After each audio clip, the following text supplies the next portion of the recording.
আরে বড় ভাই নাকি ভাই? শুনলাম নমিনেশন পাইছেন ভাই। জি ভাই ইনশাআল্লাহ ভাই আমি তো সেই ছোটবেলা থেকে ভাই আপনার দল করি ভাই, বুক রাখেন ভাই। এবার আপনিই জিতবেন, আপনি ছাড়া মনে করেন আমাকে এলাকায় কোনো কথা হবে না, আপনার মার্কায় জিতবে ইনশাআল্লাহ। এলাকার পরিস্থিতি কি ভাই? আসেন ভোট চাই। গ্রাম অঞ্চলের যে অবস্থা, একটাও ভাই আপনার বাইরে ভোট যাবে না ভাই, সব ভোট আপনিই পাবেন ইনশাআল্লাহ ইনশাআল্লাহ। ঘরে জ্বালা, বাইরে জ্বালা, সব দিকে জ্বালা। সংসার আমার ভাল লাগে না, সংসার বিষের বড়ি, সংসার জ্বালায় ইচ্ছে করে গলায় দিতে দড়ি। ওয়ালাইকুম আসসালাম। চাচা কেমন আছো ভাই? এই তো ইনশাআল্লাহ মোটামুটি ভালো। আপনি কেমন চাচা আছেন? আলহামদুলিল্লাহ।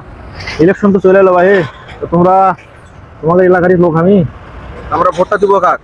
তুমি দেখো ভালো যদি তাও এখন ভোটটা আমার দিও। যদি আমি আপনি ভোট দেই, যদি আপনি আল্লাহ যদি আপনাকে ভালো মতো তাকায়, আপনি তো চলে যাবেন শহরে, আপনি ছেলে মিলে চলে যাবেন লন্ডনে। আরে বাবু, আমরা তো সব গরিব মানুষ হয়ে গেলেন। চাচা কি কথা কোন ভাই? চাচা চাচা আমি তোমাদের গ্রামে চলে ভোটটা আমার দিও ভাই। চাচা আরে তুমি তো বাবা আমার গ্রামের লোক, পাওয়া যেতে হবে না, তুমি ভোটটা দিও ভাই আমার। আচ্ছা বাবা, আচ্ছা সমস্যা নেই, ভোটটা আপনাকে দেবো। ইনশাআল্লাহ আমি যদি নির্বাচিত হই দেখতে পারবো তোমরা তোমাদের এই এলাকা কি হচ্ছে উন্নয়ন করতে হবে। আচ্ছা আমি ভোটটা, আমার ভোটটা, আমার পরিবার ভোটটা আমি তোমাকে দেবো। ইনশাআল্লাহ বাবা। আসসালামু আলাইকুম। ওয়ালাইকুম আসসালাম। আচ্ছা ছোট ভাই, আমি যে চাচার পাওয়ার জন্য দিলাম, এটা কি দেখছেন নাকি লোকজন? আরে ভাই না, ওইসব কোনো ব্যাপার না। মানুষজন কেন দেখে না নির্বাচনের পরে সব ভুলে যাবেন, আমরা তো না জিতবই ইনশাআল্লাহ ইনশাআল্লাহ। চলো।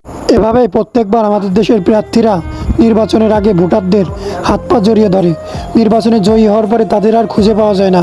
নির্বাচনে জয়ী হওয়ার পরে তাদের ছেলে মেয়ে যায় লন্ডন পড়তে, আর জনগণের ছেলে মেয়ে ঠন ঠন করে গাঁজাখোর হয়। আসুন এবার সতর্ক হয়ে যোগ্য প্রার্থীকে ভোট দিই।